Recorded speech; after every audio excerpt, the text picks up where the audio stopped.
أسعد الله مساءكم مشاهدينا الكرام في كل مكان، وأهلا بكم في هذه الحلقة الخاصة والتي سنتحدث فيها عن الرسائل الأخيرة الصادرة عن القائد عبد الله أوجلان من إمرالي، طبعا في وقت تشهد فيه المنطقة تحولات سياسية وأمنية متسارعة تعود القضية الكردية إلى الواجهة مجددا بعد الرسائل الأخيرة من القائد عبد الله أوجلان. طبعا حملت هذه الرسائل مضامين سياسية وقانونية لافتة شددت على أن البقاء في حالة انتظار وترقب لا ينتج سوى المخاطر، مؤكدا أن الإطار القانوني والديمقراطي هو الأساس لأي عملية سلام أو تحول ديمقراطي سواء في تركيا أو في المنطقة بشكل عام. طبعا رسائل القائد عبد الله أوجلان الأخيرة لم تتوقف عند الشأن الكردي فقط، بل تطرقت إلى مستقبل الديمقراطية ودور البرلمان التركي والتحولات الجارية في الشرق الأوسط، محذرا من تصاعد القومية والتشدد، ومؤكدا أن المنطقة بحاجة إلى مشروع سلام ومجتمع ديمقراطي يضع حدا للعنف والأزمات المتراكمة. للحديث مشاهدينا حول هذا الموضوع وحول الرسائل الأخيرة الصادرة عن القائد عبد الله أوجلان، نستضيفنا في الاستوديو السيد محمد أمين النعيمي الرئيس المشترك لمبادرة المحاميين للدفاع عن القائد عبد الله أوجلان، وضيفنا من الشخصيات القانونية المتابعة لملف القائد عبد الله أوجلان، وأيضا له حضور في مسار الحل الديمقراطي والقضية الكردية على المستوى الحقوقي. سيد محمد، مرحبا بك دائما على شاشة روجافا. وبكم أكثر، نتمنى لكم دوام النجاح. أهلا وسهلا بك. يعني سيد محمد، كيف تقرؤون توقيت رسائل القائد عبد الله أوجلان الأخيرة في ظل تصاعد أيضا التوترات والتحولات السياسية المتسارعة في الشرق الأوسط؟ تفضل. مرة أخرى كل الشكر. طبعا هذه الرسالة تأتي ضمن سلسلة من الرسائل التي بثها ريبر عبد الله أوجلان عبر وفد إمرالي وعبر الوكلاء القانونيين أعضاء مكتب العصر للدفاع عن القائد عبد الله أوجلان. هذه الرسالة مرة أخرى يعرج فيها ريبر عبد الله أوجلان على كافة المضامين التي وردت قبل النداء الشهير، النداء التاريخي له في 27 شباط 2025، قبل أن يصار إلى الإعلان عن هذا النداء، وضمن النداء بالذات وبعد وعقب هذا النداء. طبعا كل هذه المضامين بإمكاننا أن نختصرها بجملة هي على الشكل التالي. طبعا التأكيد على السياسة الديمقراطية، التأكيد على الاندماج الديمقراطي، وعلى أن الاندماج الديمقراطي له مرتكزات ثلاث. الركيزة الأولى قانون المواطنة الحرة، والركيزة الثانية هي قانون السلام والمجتمع الديمقراطي، والركيزة الثالثة قانون الحرية. وعلى أن الحرية لا تتأتى إلا من خلال الاشتراكية المجتمعية، الاشتراكية التي تعبر عن رأي كل فرد في الشأن العام، وليس خلاف ذلك، وليس ما هو قائم وما كان قائما سابقا قبل ما هو معمول به حاليا، حيث الاشتراكية القومية أو اشتراكية الدولة القومية. وعلى هذا الأساس كان ريبر عبد الله أوجلان ولا يزال يؤكد على مسألة هي في غاية الأهمية، ألا وهي بأن الاشتراكية الاجتماعية أو الاشتراكية المجتمعية هي التي تؤدي إلى تثبيت دعائم الديمقراطية وليس العكس. طبعا رسائل القائد كثيرة، وإن سمح لنا الوقت سنعرج عليها بكافة مضامينها وبتواريخها. نعم سيد محمد، في سياق ما تحدث عن رسائل القائد، أيضا القائد أوجلان تحدث عن الإطار القانوني كأساس للحل. ما هي الخطوات القانونية التي يجب أن تفتح باب التحول الديمقراطي فعليا في تركيا؟ طبعا للموضوعية الكبيرة في فكر وفلسفة ريبر عبد الله أوجلان دفع بالمسؤولية كاملة باتجاه مجلس الأمة التركي الكبير. هذه مسؤولية هذا المجلس. لذلك أكد ريبر عبد الله أوجلان على أن الإحاطة بكافة جوانب السياسة الديمقراطية هي مسؤولية هذا المجلس، وتتجلى هذه المسؤولية في التعبير الحقيقي عن قانون التحول لحركة حرية كردستان. قانون التحول، تضمين هذا القانون في قانون يسمى بقانون التحول لحركة حرية كردستان، أي تثبيت الحضور الحقيقي والفعلي وليس النظري في القانون الذي يتم إصداره في لدى مجلس الأمة التركي بحضور ممثلي الكرد، وعلى أن يكون للكرد كافة الحقوق التي يشرعن لها أو شرعن لها القانون الدولي، بدءا من ميثاق الأمم المتحدة ومرورا بالإعلان العالمي لحقوق الإنسان والعهد الدولي، العهدين الدوليين للحقوق المدنية والسياسية والاقتصادية والاجتماعية والثقافية، فضلا عن كافة الإعلانات العالمية والبيانات العالمية التي صدرت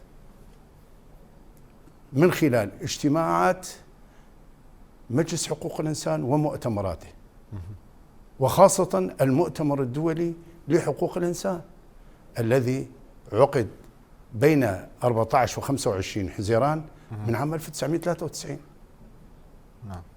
من جملة ذلك حق تقرير المصير والعمل بكافة مقتضيات القانون الدولي لجهة حقوق الإنسان، وعدم تجزئة مقتضيات حقوق الإنسان على أن حقوق الإنسان هي كتلة واحدة لا تتجزأ، يجب أن تكون متضافرة بعيدا عن التمييز العنصري. طبعا ما نشهده من مقاربة رسمية من جهة الدولة التركية هو تعبير عن هذه النزعة الشوفينية، هذه النزعة التمييزية، هذه النزعة العنصرية، ولا نقول ذلك عن عبث، ونكتفي بما قاله الرئيس التركي رجب أردوغان في 24 ديسمبر من العام الحالي، 24 يناير من العام الحالي، عندما كانت الدولة التركية تخطط لإبادة الكرد على الأرض السورية. ماذا قال؟ قال الحل يكمن في القضاء على الحركة الانفصالية أو ما هو يسميها بالنزعة الانفصالية في شمال وشرق سوريا. بالقضاء على هذه التجربة ستنعم شعوب المنطقة بالحرية المطلقة. وأضاف ليس الشعب السوري وحسب، وإنما كافة الشعوب في المنطقة. بالتوازي مع هذا النداء التاريخي، هذا النداء الذي يشكل سابقة في مجال السلام العالمي، هذا النداء الذي يكرس السلام والأمن في المنطقة، حتى أن هذا النداء فاق نداءات نيلسون مانديلا بالذات الذي تحرر من ربقة الأبارتيد في عام 1990. هذا النداء لا يزال وبعد سلسلة من التطبيقات العملية لا يزال بعيدا عن المقاربة الإيجابية من جهة الدولة الرسمية ولو بنسبة 1%. كما تعلمون النداء صدر في 27 شباط 2025، وفي 1 آذار أعلنت حركة حرية كردستان عن وقف إطلاق النار من جهة واحدة أو من طرف واحد. وتلا ذلك أيضا كخطوة من الخطوات التي استدعاها هذا النداء التاريخي في بين 5 و7 من شهر أيلول، من شهر أيار، مثل هذا الشهر بالذات انعقد المؤتمر التاريخي لحركة حرية كردستان.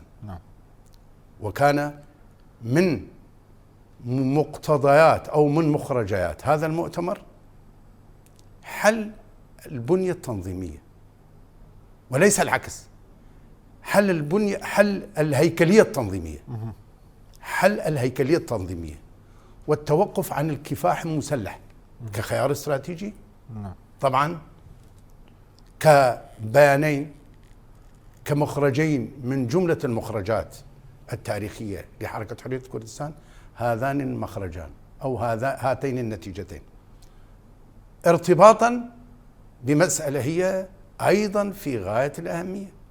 مرهون، كل هذا كان مرهونا مشترطا بالحرية الجسدية لريبر عبد الله أوجلان.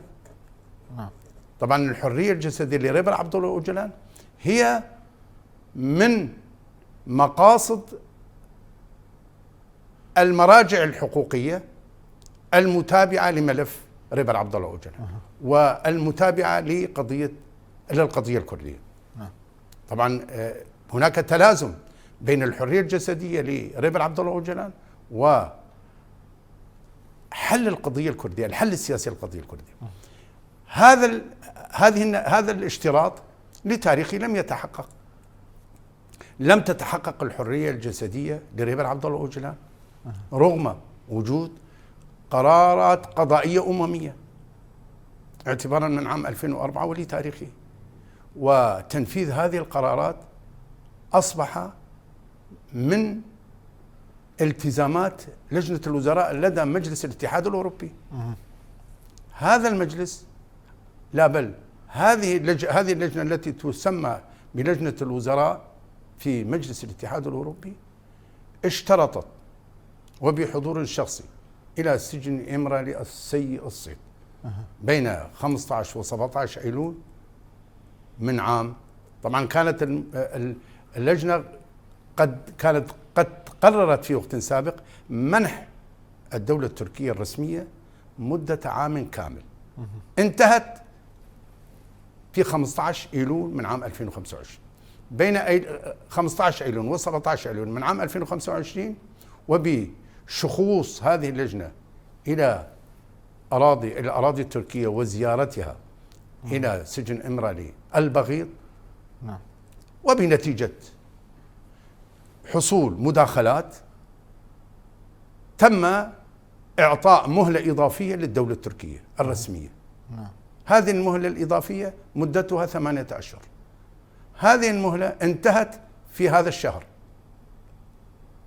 بحساب المدة الزمنية من أيلول المنصرم ولتاريخه، وبحسبان المدة هي 8 أشهر، انتهت المدة في هذا الشهر.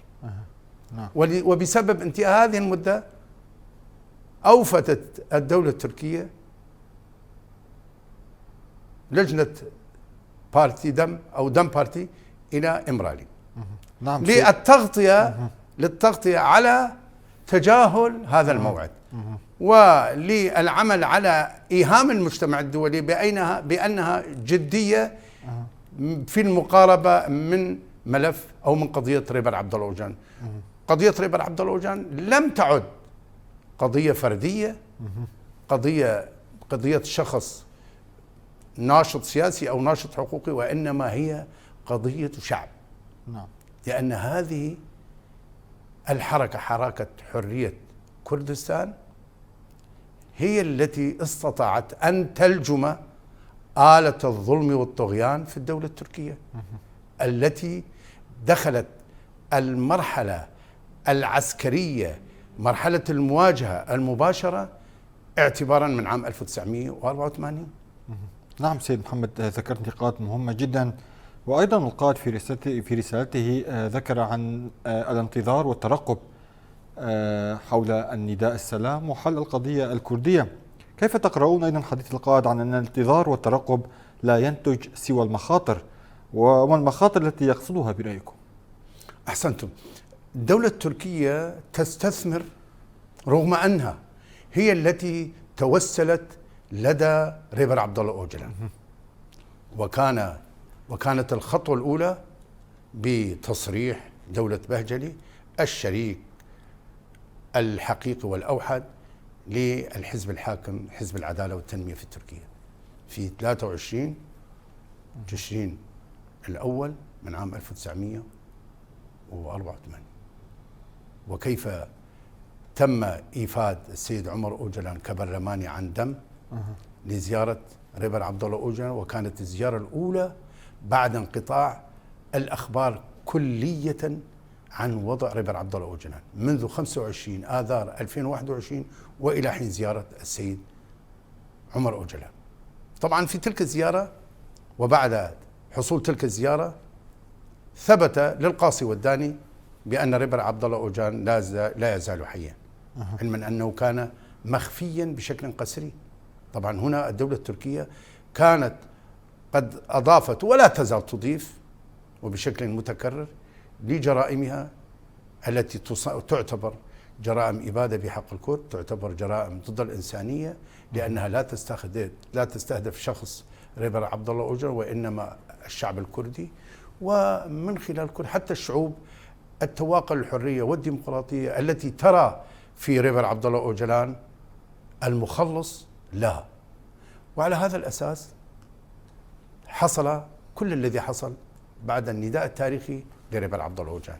قلنا حصل وقف إطلاق نار من جهة واحدة في 1 آذار 2025، ثم انعقد مؤتمر حركة حرية كردستان بين 5 و7 أيار، ثم في 11 تموز 2025 حصلت خطوة هي في غاية الأهمية. تشكلت لجنة من حركة حرية كردستان بريادة المناضلة بسي هوزان، وحضور 30 أو كوكبة مؤلفة من 30 فردا من أفراد حركة حرية كردستان. وتم حرق السلاح على مرأى ومسمع من العالم أجمع، وكانت المقاربة العالمية الرسمية وغير الرسمية أيضا في غاية الأهمية. حصل حرق السلاح بشكل رمزي وبشكل يعبر عن النية الحقيقية والصادقة لحركة حرية كردستان إزاء النداء التاريخي لريبر عبد الله أوجلان. ومع ذلك الدولة التركية لم تقدم على أي خطوة. وصل بنا الأمر إلى 26/10/2025، وهو أيضا اليوم الذي خطت حركة حرية كردستان تلك الخطوة التاريخية بسحب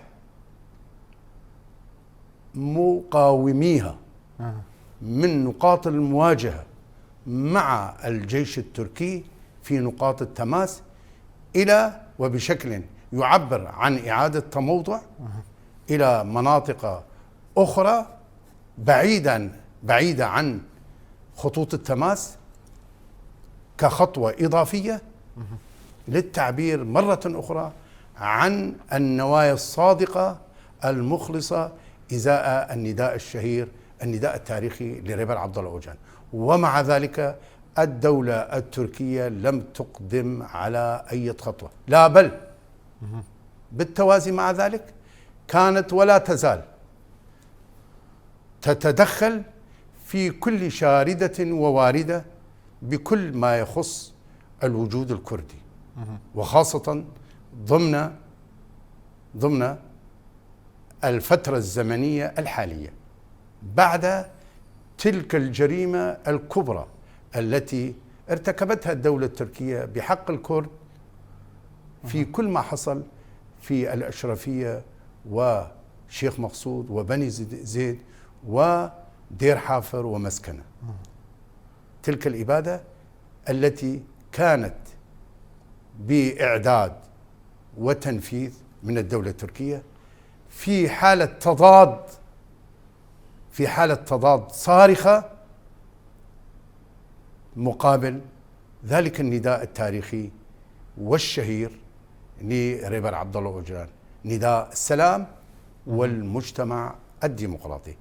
لتاريخي وإلى حين لقاء وفد إمرالي وريبر عبد الله أوجلان في يوم 24 من الشهر الجاري، لتاريخي ذلك اللقاء الدولة التركية لم تقدم على أي خطوة خارج إطار الخطوات الشكلية التي لا تعبر عن أي مضمون ولا تسمن ولا تغني من جوع. طبعا لا بد من التأكيد هنا على أن ريبر عبد الله أوجلان قد أكد في اللقاء الأخير مع وفد دم بارتي في 27 آذار المنصرم من هذا العام. في هذا اللقاء رفع ريبر عبد الله أوجلان البطاقة الحمراء في وجه الدولة الرسمية التركية، قائلا باختصار: هذه هي الفرصة الأخيرة للدولة التركية الرسمية، واعتبارا من هذه الفرصة إن لم تتم الاستجابة لمقتضيات هذه الفرصة سنكون في حل من كل الالتزامات التي تم ترتيبها على كاهل حركة حرية كردستان بناء على النداء التاريخي، نداء السلام والمجتمع الديمقراطي. طبعا هذه الفرصة تنتهي في حزيران القادم، وبيننا وبين حزيران القادم أيام معدودات. الدولة التركية ليست في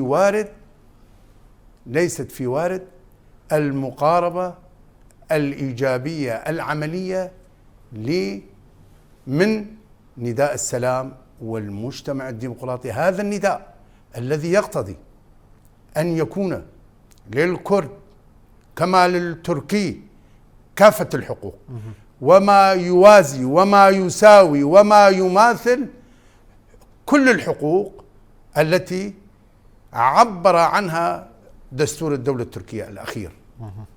وخلاف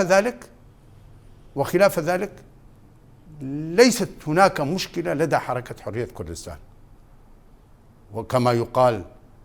وكما يقال العودة إلى البدء، إلى الكفاح المسلح. وطبعا كل ما حصل كما ألمعنا إلى ذلك كان مرهونا بشرط الحرية الجسدية لريبر عبد الله أوجلان، وإلا هناك عودة من كافة الالتزامات التي التزمت بها حركة حرية كردستان، لأن الحرية الجسدية لريبر عبد الله أوجلان المعروفة على مستوى القانون الدولي، على مستوى المنظمات الحقوقية، على مستوى المؤسسات المعنية بتنفيذ القرارات القضائية الأممية أو القرارات الصادرة عن مجلس الأمن، كل هذه هي مسؤولية المجتمع الدولي رسميا، وهي تعرف بحق الأمل، لأن حق الأمل منذ عام 1970 ولتاريخه قد تدرج في التطبيق في الدول في المجتمع الأوروبي. نعم سيدي. وعلى هذا الأساس كان القرار المرهون بإرادة المجتمع الدولي الأوروبي. نعم سيد محمد. أيضا القائد عبد الله أوجلان أشار إلى دور البرلمان التركي. هل يمكن للمؤسسات السياسية في تركيا أن تقود حلا ديمقراطيا حقيقيا برأيك؟ طبعا دفع ريبر عبد الله أوجلان بمسؤولية الإحاطة بمقتضيات نداء السلام والمجتمع الديمقراطي، دفع بهذه المسؤولية وهي وفق الأصول في وفق الأصول المعتمدة في كافة التشريعات الوطنية. مجلس أمة أو برلمان أو مجلس شعب كيفما يسمى من حيث النتيجة، الجهة أو الجهة التي تشرعن للقوانين. هذا المجلس، مجلس الأمة التركي، أمام مسؤولية لتاريخه، رغم تعهده بأنه سيبادر إلى اعتماد قانون التحول لحركة حرية كردستان في القوانين الداخلية وفق ما رآه، وفق ما طلبه ريبر عبد الله أوجلان، ولكن لتاريخه لم يحصل هذا الأمر. ريبر عبد الله أوجلان أكد على أن الاندماج يجب أن يكون على كافة الأصعدة، يجب أن يكون تعبيرا حقيقيا عن كافة الحقوق، عن كافة حقوق الشعب الكردي بشكل واضح وصريح وبدون أي مواربة وبدون أي نقصان. وإلا فإن حركة حرية كردستان في حل من كل الالتزامات التي تعهدت بها بناء على النداء التاريخي، النداء الشهير، نداء السلام والمجتمع الديمقراطي الذي أطلقه ريبر عبد الله أوجلان في 27 شباط من عام 2025. هذا الاندماج لا يعني الانتحار بالنسبة لطرف هو الشعب الكردي. هذا الاندماج هو من قبيل التكامل. يقال باللاتينية integration، وهذا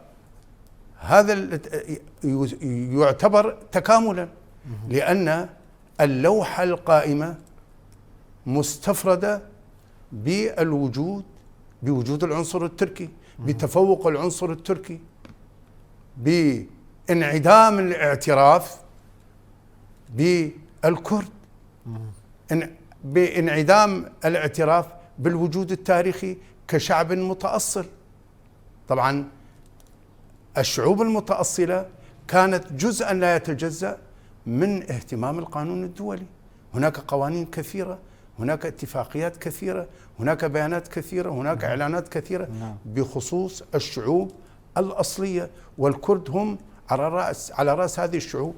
هذا الشعب الذي كان ولا يزال على أرضه التاريخية، ووجوده في باكوري كردستان هو جزء من هذه الحقيقة التاريخية، وخلاف ذلك لا يجوز، لأن حركة حرية كردستان هي حركة معبرة عن الهوية الكردية بشكل حقيقي، وهذه الحركة هي التي استطاعت أن تؤكد على هذه الهوية بكل بسالة وبدون أي مواربة.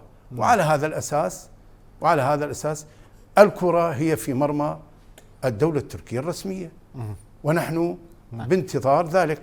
طبعا ريبر عبد الله أوجلان أكد على هذه الحقيقة، وأكد على جملة من الحقائق فيما أفصح عنه لوفد دم بارتي في 24 من الشهر الجاري.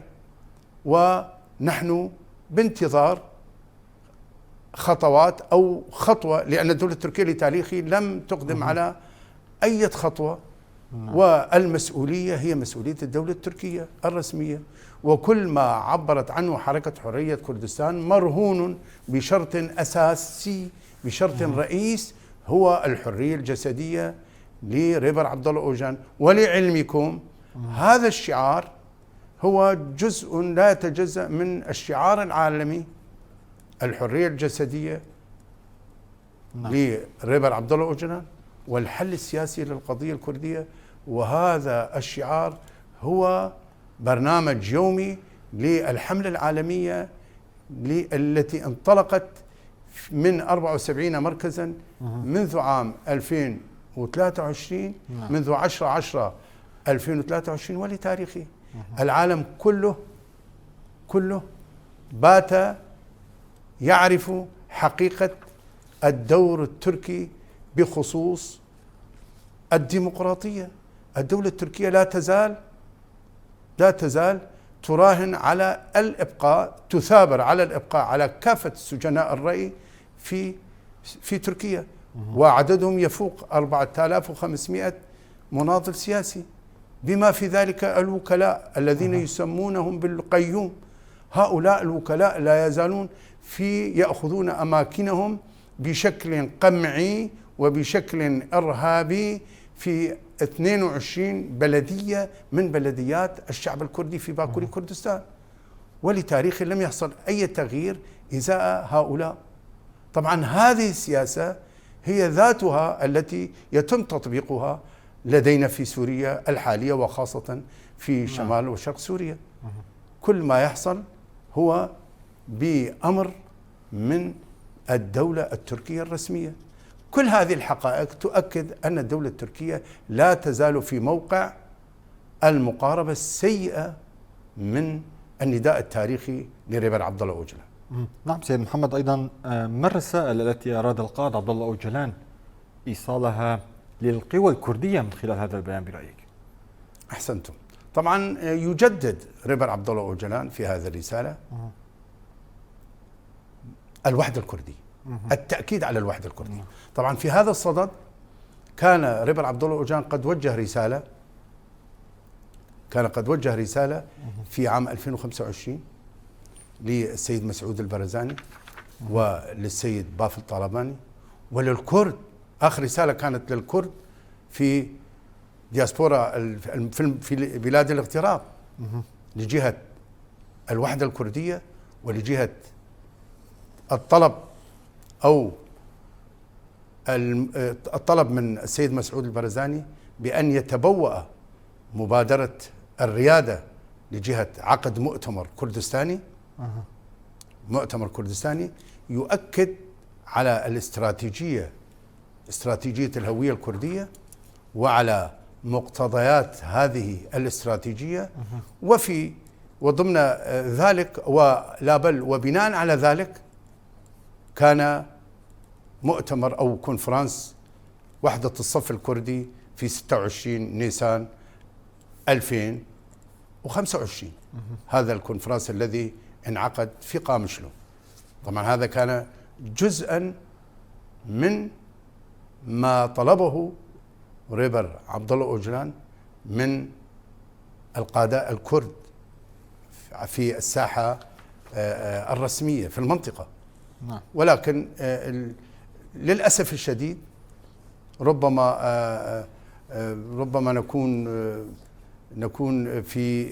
ربما نذهب بعيدا عن عنوان هذا البرنامج. للأسف الشديد مقاربة الأحزاب الكردية للوحدة الكردية كمفهوم وكاستراتيجية مغاير لمقتضيات هذه الوحدة. هناك مقاربة هزيلة لا تعبر عن كرامة الشعب الكردي، عن إباء الشعب الكردي، عن تضحيات الشعب الكردي. نحن لسنا ضعفاء، نحن لسنا متسولون، نحن لسنا مستجدون، نحن لا نستجدي الحقوق من أحد، نحن نعيش على أرضنا التاريخية، نحن لا نسمح أن تتم المزاودة علينا بمفاهيم هي من قبيل المزايدة، مفهوم الدولة والسيادة. هذه الشعب الكردي هو الشعب الوحيد الذي حافظ على السيادة بمفهومها المعروف في الحقيقة والواقع، بمفهومها القانوني. السيادة هي الحفاظ على الخير العام، السيادة هي وفق مقتضيات المادتين 28 و 29 من الإعلان العالمي لحقوق الإنسان. وهذا ينسجم أيضا مع مضامين البيان التاريخي لريبر عبد الله أوجلان أو النداء التاريخي الذي أطلقه في 27 شباط 2025. السيادة تعني أن يكون الناس أحرارا في اختيار النظام الذي يعبر عن تطلعاتهم وكرامتهم وحقوقهم الأساسية المنسجمة مع القواعد القانونية المعتمدة في القانون الدولي وحتى في الدساتير الوطنية، وليس العكس. هذه المقاربة من مقاربة الأحزاب الكردية من حقوق الشعب الكردي بهذا الشكل هو خروج عن الاستراتيجية الكردية، هو خروج عن موجبات الهوية الكردية. وللأسف الشديد نحن لسنا بصدد التقييم بإسهاب في معرض هذا البرنامج، ولكن ما نشاهده وما نراه هو من قبيل التسول، ولا يعبر بأدنى مستوى عن كرامة الشعب الكردي، عن السياسة الأخلاقية للشعب الكردي، عن التعبير الحقيقي لقيم الشعب الكردي عبر التاريخ. هذا الشعب الذي قضى كل حياته عبر التاريخ القديم ولتاريخه العيش بقيم واحتضان المظلومين والدفاع عن المظلومين قبل الدفاع عن مظلوميته. اعذرونا إن توقفنا عند هذه أو عند هذا العنوان.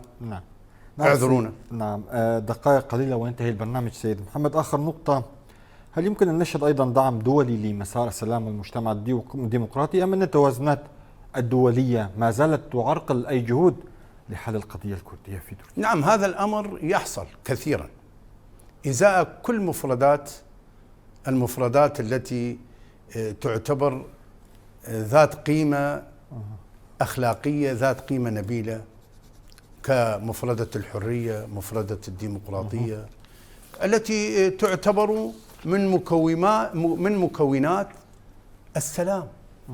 لا سلام بدون حرية، ولا سلام بدون ديمقراطية، ولا أمن بدون سلام. لذلك ما طرحه ريبر عبد الله أوجلان هو إحراج لكل من تسول له نفسه المقاربة السيئة من الحرية والديمقراطية. حتى إن حصل، وكما نعلم يوميا يحصل ذلك بنتيجة التداخل في المصالح الدولية والنزعات، نزعات الهيمنة والاستبداد، وخاصة ما يتمثل وما يتجسد في سياسة الدولة التركية. أولا وأخيرا المرجع هو لحقيقة هي في غاية الأهمية، ألا وهي حقيقة السلام. الشعوب تبحث عن السلام، ولهذا سيكون النصر لإرادة الشعوب، والتقهقر هو لإرادة الظلم والظالمين. وعلى هذا الأساس يحضرني ما قاله باراك أوباما وبيل كلينتون وجورج بوش الابن حينما تحرر نيلسون مانديلا من ذلك السجن البغيض بعد 27 عاما. أحدهم يقول: لقد فتحت لنا أبواب الفكر يا نيلسون مانديلا، أبواب السلام يا نيلسون مانديلا. وآخر يقول: هذا رجل شجاع بامتياز على مستوى العالم، وذاك يقول: هذا رجل سلام على مستوى العالم. وسيقال ذات الكلام لريبر عبد الله أوجلان عندما يتحرر من ذلك السجن البغيض، وإن غدا لناظره قريب. نعم، انتهى وقت البرنامج. أشكرك جزيل الشكر السيد محمد أمين النعيمي، الرئيس المشترك لمبادرة المحاميين للدفاع عن القائد عبد الله أوجلان، على مجمل ما تفضلت به من معلومات وإيضاحات حول مضمون رسائل القائد عبد الله أوجلان. شكرا لاهتمامكم، نتمنى لكم دوام التقدم والنجاح. شكرا لك. نعم مشاهدينا، وصلنا وإياكم إلى نهاية حلقتنا الخاصة. شكرا لحسن المتابعة، إلى اللقاء.